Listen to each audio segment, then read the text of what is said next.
vamos trabalhar com os muitos eus que nós somos ao longo da vida. E como nós temos recursos em cada fase, traumas em cada momento da nossa vida, e como tudo isso contribui para o nosso crescimento. As constelações são totalmente conectadas às ordens da natureza. Tudo no universo expande e se movimenta em ciclos constantes. Assim como a água, não é? É a mesma no planeta desde que se iniciou. E não sabemos bem de onde ela vem, mas ela passa por estados. Ela se renova, ela muda o tempo todo e é sempre a mesma composição química. Nós sabemos que não é o nosso corpo que é assim, não é? Por isso que nós falamos em alma nas constelações, um conceito filosófico, não espiritualista. Porque tem uma definição para alma, tem uma definição para espírito. E o corpo é aquele invólucro que a alma usa na sua jornada de transformação de estados e etapas em eterna expansão. Portanto, quando a gente chega aqui, chegamos um bebê.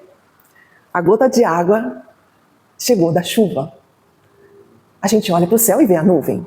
A gente olha para o nosso DNA, ou se nós tivermos sorte de sermos criados pelos nossos pais biológicos, olhamos para eles e encontramos essa referência de onde viemos. Essa não é uma questão filosófica. É muito claro de onde nós viemos, porque como corpo, nós viemos da conexão de um homem e uma mulher, a reprodução, e aqui estamos nós. E esse pai e essa mãe têm seus próprios pais, que são os nossos avós. Então nós estamos muito conectados com a nossa família de origem, biologicamente. Ainda que nós possamos não conhecer essa família ao longo da vida, nada muda o fato de que nós pertencemos a esse grupo biológico. Traremos tendências genéticas deste grupo de pertencimento. Nosso primeiro grupo de pertencimento é a família, aqui nesse corpo. Quando somos crianças, estamos totalmente à mercê dos adultos que nos educam, para o bem e para o mal. Não é que a gente é uma página em branco de jeito nenhum. Nós temos várias tendências e os estímulos que nos dão vão favorecendo que umas apareçam mais do que outras. Nós vamos crescendo e aí nós vamos começando a ficar mais independentes do que a gente se alimenta, onde a gente escolhe morar, as pessoas com as quais a gente começa a escolher a conviver, quando a gente já tem uma certa autonomia. E vamos sim nos responsabilizando por todas essas escolhas. No começo não. No começo aquilo que nos é dado, nós recebemos. Tomamos como certo ou não à medida que vamos crescendo e comparamos com outras famílias e aí nós olhamos e falamos, acho que isso não era muito bom que eu aprendi, posso transformar isso, descartar isso, enfim. Eu vou me transformando na medida em que eu tenho um espaço para isso. Quanto mais do mundo eu conheço, mais eu posso agregar informações e fazer escolhas. Se eu nunca saio de perto do pai e da mãe, aquela mesma vilinha, suponha de 2, 3 mil habitantes, e que você já é adulto quando sai de lá, você vai aprender muito sobre o mundo, mas não com aquela mesma neuroplasticidade cerebral que você tinha quando criança. Porque nós temos 2 momentos de grande explosão em sinapses, em crescimento das sinapses. Normalmente dos 0 aos 4, dos 10 aos 14, no estirão. Ok, mas claro que nós estamos aprendendo a vida toda. Nesses períodos, a gente assimila mais rápido, fixa mais. Então, nessas etapas é como se abrissem portais de expansão muito rápida e muito forte. Que é bom que a gente esteja recebendo as melhores informações nesse período. Valores, virtudes, modelos de comportamento assertivo, tudo que nos passarem, principalmente nessas etapas, de construtivo fica para sempre. De destrutivo também, infelizmente. E aí podemos passar anos buscando ajuda e tratamento para coisas que nós não tivemos uma responsabilidade direta, porque enquanto pequenos não temos escolhas. Mas sempre temos como referência a criança que nós fomos. Essa criança aprendeu muito, por mais que com o tempo a gente esqueça, jogue as coisas ruins para o inconsciente e as boas fiquem um pouco adormecidas, ela é uma fonte inesgotável de recursos, porque, como na própria roda das direções, representa o leste, a primavera, tudo que brota, tudo que vinga, tudo que vem para brilhar, para florescer. Toda vez que a gente precisa dessa energia na nossa vida, onde nós encontramos? Na criança. Ela vive dentro de nós. Depois nós vamos nos desenvolvendo, vamos ficando pré-adolescentes, jovens adultos. E nesse período, onde a gente começa a fazer as escolhas por nós mesmos, quando temos uma certa liberdade, nós cometemos muitos erros. Encontramos amigos que às vezes nos traem, nos apaixonamos por pessoas que não correspondem às nossas expectativas. Podemos engravidar, ser mulher, e não ter a coragem de enfrentar todas as adversidades que vêm com uma gravidez na adolescência.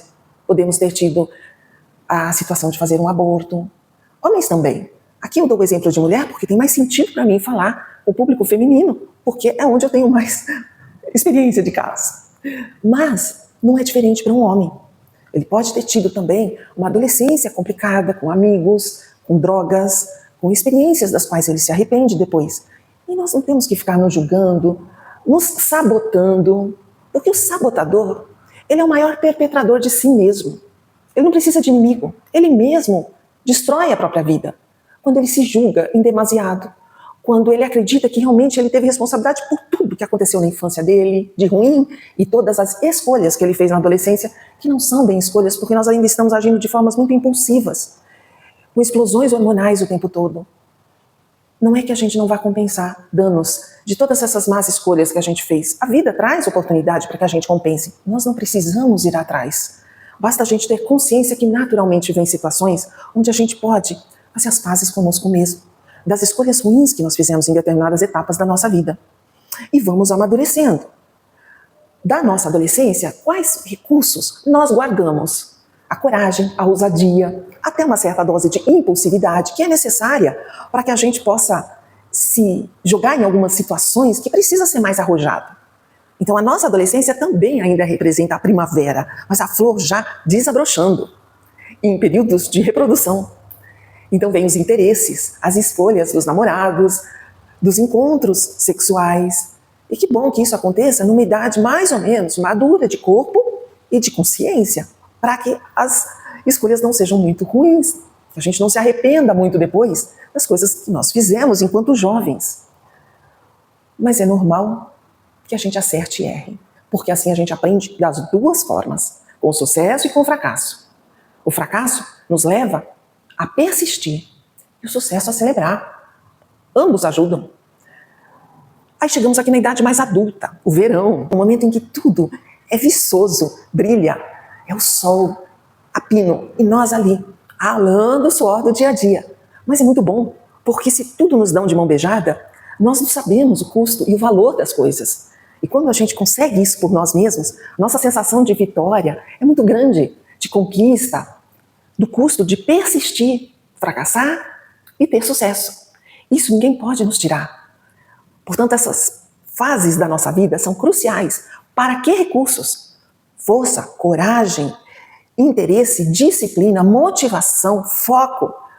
Que bonito quando a gente guarda tudo isso com boas memórias. Não que não há traumas também nessa fase. Claro, a gente pode perder pessoas queridas em qualquer momento da nossa vida e a gente não espera por isso. Nós podemos ter situações em que nós fomos injustiçados, em que nós percebemos que fomos ainda ingênuos, nos passaram a perna. Ou nós continuamos errando. Nós ainda insistimos em ser aquele que faz bullying com os outros, que acha que vai se dar bem dessa forma. Por quê? Porque nós herdamos muitos traços de caráter, de comportamento dos nossos ancestrais. E quando a gente vai ficando um pouco mais velho, é que a gente começa a se interessar por isso. Porque parece que antes a gente não tem muito tempo, só se as coisas estiverem muito ruins. Mas quando a gente começa a perguntar para os pais por que eles estão envelhecendo, sobre a história deles, sobre os nossos avós, sobre de onde eles vieram.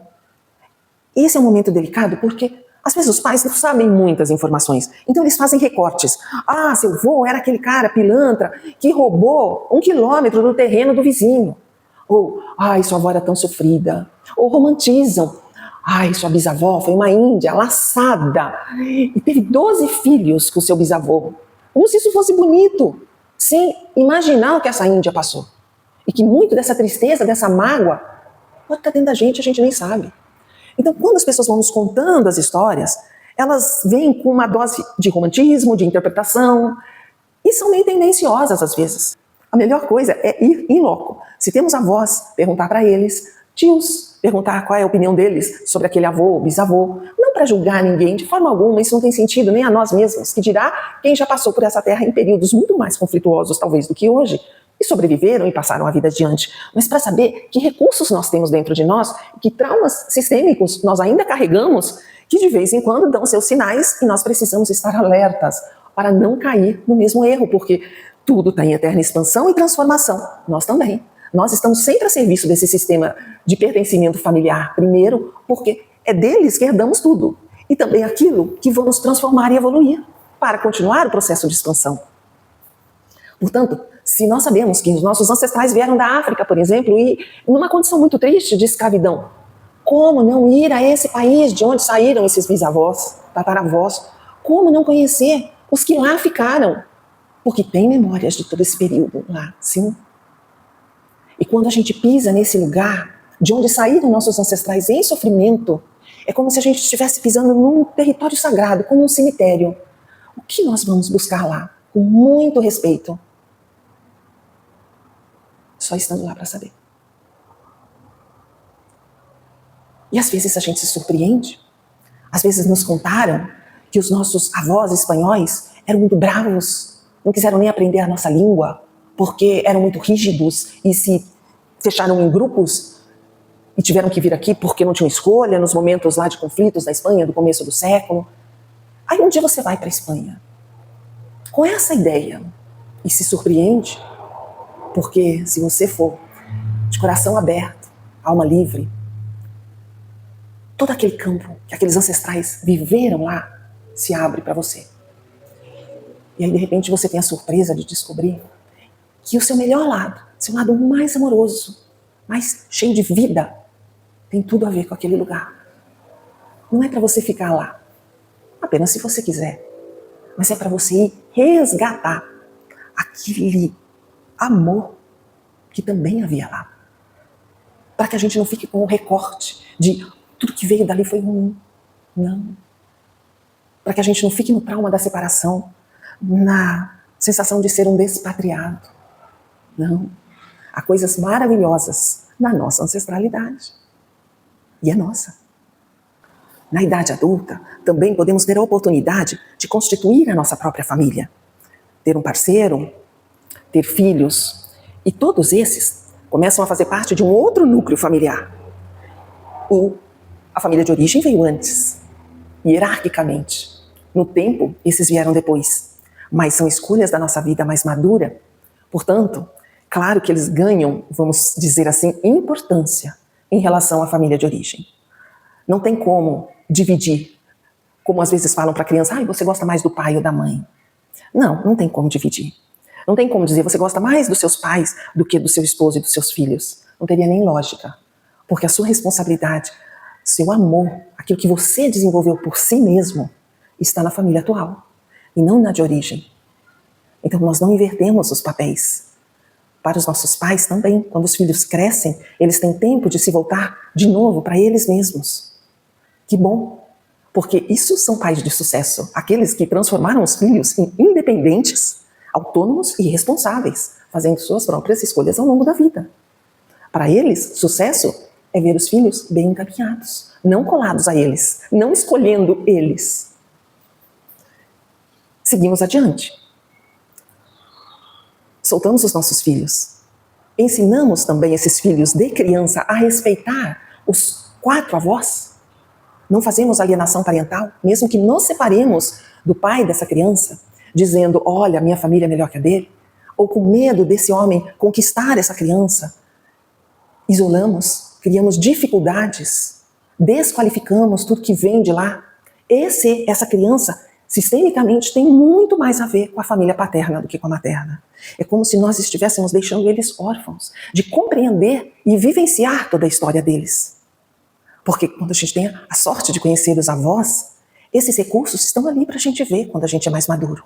E os problemas também. Nós começamos a notar aquilo que nós já estamos repetindo e podemos ficar alertas.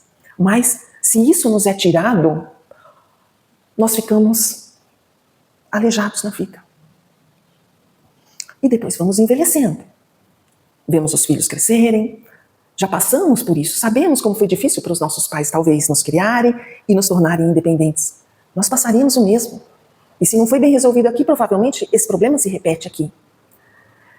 Evoluímos, podemos mudar de trabalho, mudar de amigos. Vamos percebendo com a idade chegando que, apesar de desenvolvermos muitos recursos aqui na fase madura, metas, objetivos, conquistas, força, determinação, segurança, tudo isso vai sendo construído. Quando nós chegamos na velhice, Nós temos todo esse panorama aqui para ver. É mais fácil ainda a gente desenvolver o que nós podemos chamar de sabedoria, que é como se fosse uma certa previsão. Porque nós já passamos por tantas coisas que parece que a gente já sabe o que vem depois.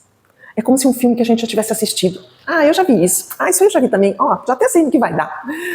Nós vamos ficando assim. Às vezes, com uma certa arrogância, mas também com paz, com tranquilidade, porque a gente já sabe que tudo se transforma o tempo todo. O jovem não, parece que é para agora, porque tudo que ele tem é o agora. O idoso, ele tem toda essa informação. Para ele é mais fácil se colocar no lugar de paciente. Numa idade mais 50, 60 anos, nós construímos outros recursos. Paciência, ponderação, silêncio, harmonia com o grupo. Se evoluímos, porque pode ser que não. Se nós temos traumas que não foram resolvidos, envelhecer não é sinônimo de amadurecer. Como na natureza, tem fruta que cai verde do pé e pode estar bem velha e não amadurece.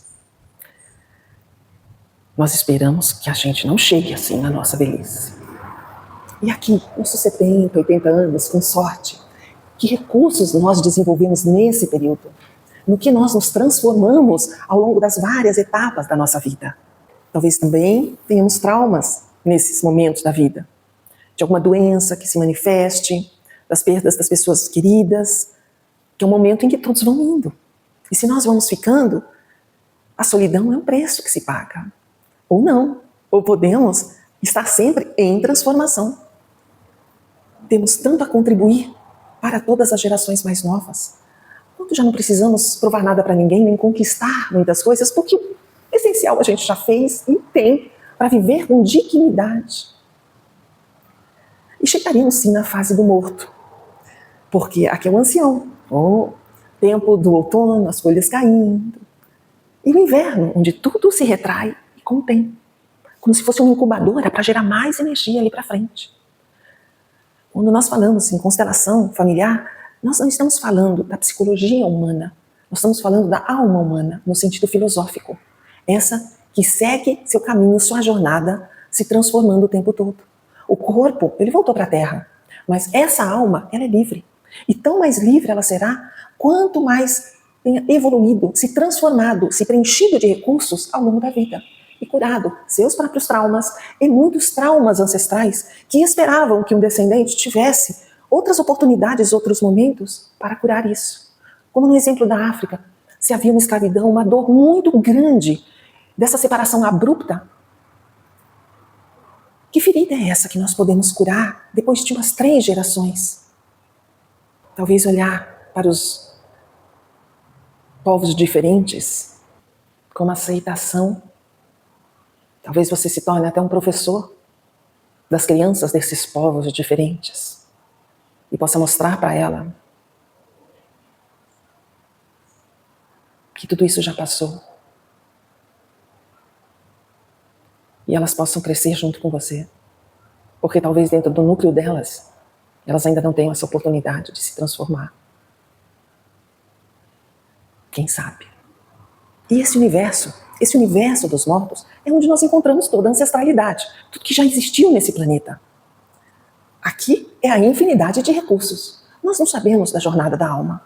Nós não sabemos se volta, se transforma em uma energia livre. Não sabemos. Também não nos cabe saber. Porque tudo que a gente já tem que fazer aqui em uma vida já é muito. Para a gente ficar especulando com o que nós vamos fazer depois, ou o que acontece depois. Não precisa teorias espiritualistas para isso. Filosofia já basta, que é o estudo do conhecimento humano. E na prática, o que nos interessa aqui? Que quando nós estamos numa fase qualquer, vamos imaginar aqui uma fase adulta, estamos ali. Nós temos todas as experiências já acumuladas no passado. Mas, basicamente, é muito importante que a gente olhe para 2 momentos principais. Se nós estamos aqui na idade adulta, eu tenho que resolver um problema. Qual é a forma mais criativa, alegre, leve de resolver um problema? São os recursos que a nossa criança adquiriu ao longo da vida. Qual a forma mais sensata, prudente de resolver esse problema? Esse eu, ancião, sábio, já existe dentro de nós. No tempo sem tempo, na roda da vida atemporal, todos estão vivos ao mesmo tempo, em nós. Quem diz que isso é passado e isso é futuro? Porque tudo isso está acontecendo ao mesmo tempo. Segundo algumas teorias da física, é assim mesmo. Mas não importa a física. Vamos ficar aqui com a filosofia, que é a mãe de todas as ciências. O que veio antes? Foi a nossa criança? Ou toda a ancestralidade? O que vem depois? Das escolhas que eu fizer agora? Quantas escolhas eu já fiz ao longo da vida e vi o que dava? Então, eu já consigo me colocar nesse lugar e ponderar a melhor ação para essa situação que eu preciso resolver agora. E isso aqui, eu posso até não me lembrar. Mas, se eu estou aqui hoje, essa criança já teve muito sucesso, porque ela te trouxe até aqui, ela não morreu na infância. Ela não se deixou destruir na adolescência, com os conflitos e desafios do crescimento. Ela te trouxe até aqui, já é vitoriosa, e você também. E para esse aqui, a vitória é você fazer boas escolhas hoje, e mesmo que você erre. Como eu disse, é mais um aprendizado. O fracasso ensina tanto quanto o sucesso, ou talvez até mais. Porque no sucesso a gente se acomoda, parece que deu tudo certo, e no fracasso a gente esmiuça mais e mais e mais para tentar resolver de outra forma. A gente fica mais criativo e persistente. E daqui, quais recursos que nós podemos adquirir? Basta você também se colocar 10 anos depois que você morrer. O mundo continuou, as transformações seguiram adiante. Quem será afetado pelas escolhas que você está fazendo agora? E aqui eu vou dar um exemplo bem pessoal. Por que eu faço esses vídeos? Porque eu passo adiante 40 ou 50 anos de estudo que eu tenho nessa área. Filosofia, psicologia, espiritualidade, constelação familiar, principalmente. Eu não sei se eu terei netos. Sobrinhos netos eu já tenho. Eu sei que meu grupo de pertencimento é o familiar, genético. E já tive a experiência de deixar filhos que têm outra ancestralidade da parte do pai. É para eles. Tudo isso que eu falo, que eu escrevo, que eu exemplifico, em todas as redes, nos computadores aqui, HDs, é porque um dia, talvez eles queiram escutar essa ancestral. O que ela superou, o que ela aprendeu e o que ela deixou de bom para eles. Que eles se reconheçam em mim e façam muito melhor do que eu. Porque onde eles estarão, sabem que teve a minha contribuição. Agora, se outras pessoas que eu nem conheço se beneficiam disso também, eu tenho certeza que são as compensações do passado, da ancestralidade. Porque os danos se compensam assim, não é pedindo perdão. Não é esperando ser perdoado e não precisar fazer mais nada. É dizendo para o universo e ouvindo do universo: a vida me dará a oportunidade de compensar todas essas más escolhas que eu fiz na minha ignorância ou que os meus ancestrais fizeram porque não sabiam. Não tem importância. Ninguém me deve nada. Eu também não devo nada a ninguém. Mas cada dia eu tenho a oportunidade de fazer melhor. Cada dia eu tenho a oportunidade de aprender e crescer mais. De consultar minha criança interior, as minhas histórias infantis e o meu eu sábio, o ancião que eu vou ser um dia. Bem como o adulto que eu já sou e que também já aprendeu muito e tem muito a deixar e passar adiante. Para que um dia, não importa onde essa alma esteja, ela continue evoluindo. E toda a nossa história dignificada, honrada. Porque honrar não é repetir, honrar é transformar. Não é fazer melhor porque cada um fez o que podia, mas é dar o seu melhor hoje, com o que você já construiu de recursos e ajudou. Isso é dignificar nosso passado, honrar o nosso passado e criar um futuro muito mais promissor para as gerações que chegarem. Sempre consulte todos os seus eus. Todos são muito sábios.